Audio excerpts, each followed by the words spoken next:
ప్రధాని నరేంద్ర మోదీ చొరవతో 190 దేశాల్లో అంతర్జాతీయ యోగా దినోత్సవ నిర్వహణ. సాంకేతికతలతో పాటు ఆధ్యాత్మికత కూడా అవసరమని సీఎం చంద్రబాబు వ్యాఖ్యలు.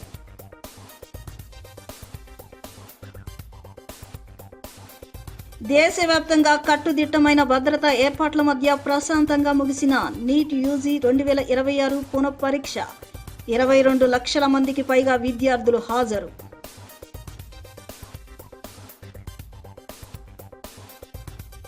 గత 25 ఏళ్లుగా ఉచితంగా యోగా శిక్షణ అందిస్తున్న శంకర యోగాలయ సేవలు అభినందనీయం.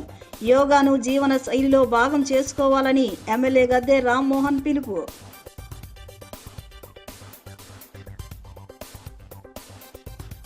పేరుపోగు క్రాంతికుమార్ మృతికి పోలీసుల వేధింపులే కారణమని ఆరోపించిన మాజీ మేయర్ రాయన భాగ్యలక్ష్మి బాధిత కుటుంబానికి న్యాయం చేయాలని డిమాండ్.